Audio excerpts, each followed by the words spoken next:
Megatown. Berita pagi ini. Ketiga anak muda yang diduga menjadi korban pengeroyokan sejumlah gangster di jembatan penghubung antara Metro City Megatown dikabarkan telah mulai menunjukkan tanda-tanda bahwa mereka akan segera sadar dari koma.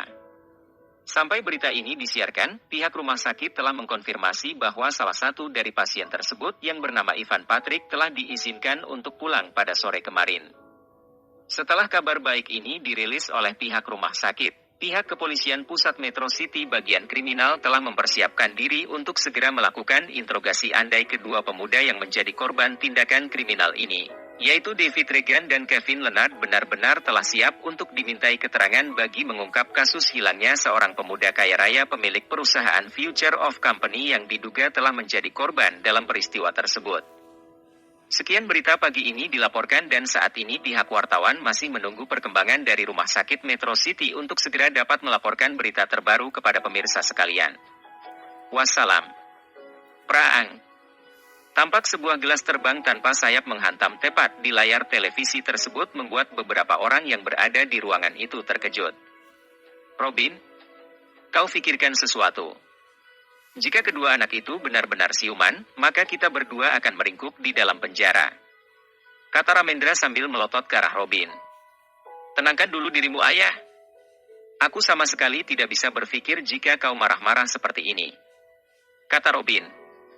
Dalam hati, Robin mengutuk orang tua ini habis-habisan. Tua bangka sampah. Selain amarah MU yang besar, ternyata otak MU sangat kecil. Aku telah salah meminta perlindungan kepada tua bangka tak tahu diri ini. Kau tunggu masanya. Begitu kau gagal, aku akan meninggalkan MU meringkuk sendirian di dalam penjara. Kata Robin dalam hati. Bagaimana aku bisa tenang? Belum selesai satu masalah, sudah datang lagi masalah yang baru. Kata lelaki tua itu. Aku sangat takut dengan berita apalagi siang nanti. Aku akan menghubungi Okigawa untuk membunuh kedua anak itu sebelum dia benar-benar siuman. Kau persiapkan segala sesuatunya untuk kita mengikuti acara pelelangan itu? Kata Ramendra. Baik ayah. Aku akan mempersiapkan segala sesuatunya. Aku juga sangat ingin memiliki hotel mega tersebut. Kata Robin. Ramendra hanya mengangguk saja dan mulai meraih ponselnya dan membuat panggilan kepada anak buahnya seorang mantan ninja dari Jepang untuk menanyakan bagaimana keadaan di rumah sakit saat ini. Halo Tuan Ramendra. Kata satu suara di seberang telepon begitu panggilan tersebut terhubung. Takeshi. Bagaimana keadaan di rumah sakit saat ini? Tanya Ramendra kepada mata-matanya itu.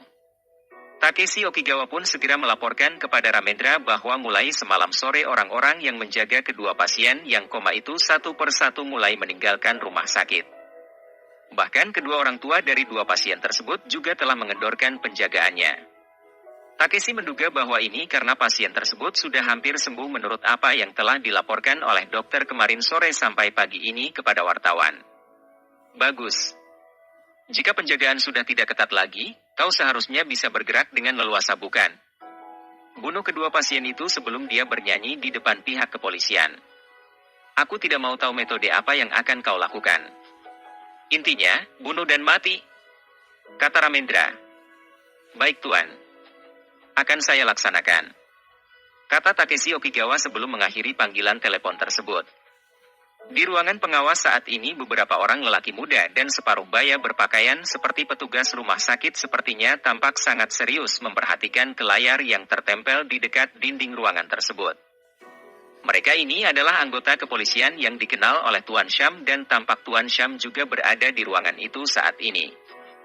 Hampir 1 jam lebih mereka memperhatikan ke arah layar tersebut sampai akhirnya terlihat seorang lelaki berjalan dengan gaya mencurigakan memasuki sebuah ruangan dan keluar kembali setelah lebih kurang 10 menit.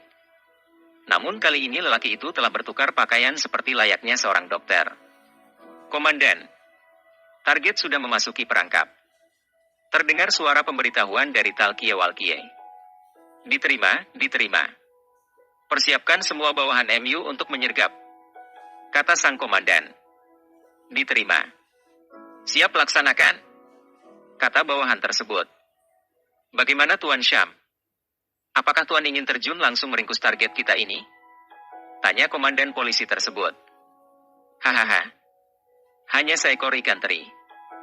Aku tidak akan mengotori tanganku untuk itu. Ini bisa merusak reputasi Syam, kata Tuan Syam sambil tersenyum mengejek. Haha, benar juga apa yang Anda katakan. Baiklah, aku akan menunggu bagaimana mereka akan mengatasi ini, kata komandan tersebut sambil mengalihkan perhatian ke rekaman video CCTV yang terfokus pada ruangan di mana Arslan dan Riko sedang terbaring. Pada waktu yang sama, seorang lelaki bertubuh sedikit pendek memiliki kulit berwarna kuning dengan mata sipit kini mendorong pintu kamar dan mulai memasuki ruangan tersebut dengan gerak-gerik mencurigakan. Setelah lelaki itu tiba di salah satu ranjang di mana Riko saat itu berbaring, lelaki itu mulai mengeluarkan sebilah pisau yang terselip di pinggangnya dan mulai mengarahkannya ke dada Riko. Namun belum sampai pisau itu mengenai sasaran, tiba-tiba, "Weu, kena kau?" kata Riko sambil membuka matanya dan tertawa membuat lelaki yang ingin menikamkan pisau tersebut menjadi terkejut dan mundur beberapa langkah. Dia tidak menduga bahwa kali ini dia telah dijebak.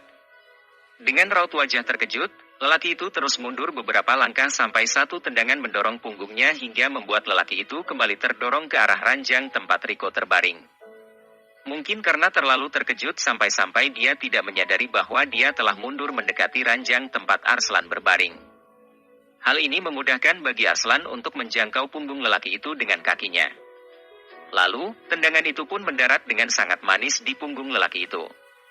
Kau. Hanya itu yang keluar dari mulut lelaki Jepang mantan ninja itu. Mengapa? Apa kau terkejut? Hahaha.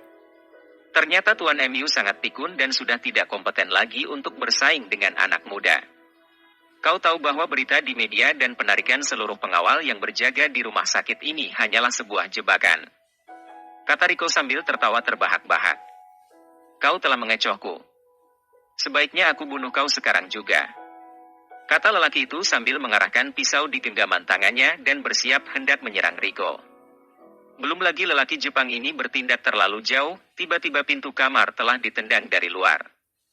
Kini tampak dari luar bermunculan lelaki menggunakan seragam kepolisian dan pakaian petugas rumah sakit memasuki ruangan itu sambil mengacungkan pistol ke arah lelaki Jepang tersebut. Jangan bergerak. Anda sudah dikepung, kata para petugas kepolisian itu sambil mengarahkan pistolnya bersiap melakukan tembakan apabila lelaki ini melakukan perlawanan. Buang senjata MU dan angkat tangan lalu berbalik ke dinding, kata mereka lagi. Tidak ada pilihan bagi lelaki Jepang tersebut selain menuruti keinginan dari polisi. Dia lalu menjatuhkan pisau yang berada di tangannya lalu berbalik menghadap dinding dengan tangan terangkat di atas kepala. Ringkus lelaki itu. Bawa dia ke kantor dan masukkan ke dalam sel tahanan. Kita akan mengorek informasi dari lelaki ini nanti, kata lelaki yang mengetuai kelompok itu. Tak lama kemudian beberapa orang mulai maju dan meringkus lelaki itu lalu memborgol tangannya dan segera membawanya keluar dari ruangan itu untuk dimasukkan ke dalam ruang tahanan sebelum nanti diinterogasi. Setelah orang-orang yang meringkus lelaki tadi berlalu, sang kapten pun menghampiri Riko dan Arslan lalu bertanya, "Adik-adik, apakah kalian tidak apa-apa?" "Kami tidak apa-apa, Pak Polisi," jawab Riko dan Arslan secara bersamaan. "Saya mewakili seluruh jajaran kepolisian Metro City bagian kriminal untuk mengucapkan ribuan terima kasih kepada adik-adik berdua ini karena telah membantu pihak kepolisian dalam mengungkap kasus yang belum bisa dipecahkan dalam 6 bulan ini," kata kapten polisi tersebut. "Terima kasih kembali Pak Polisi.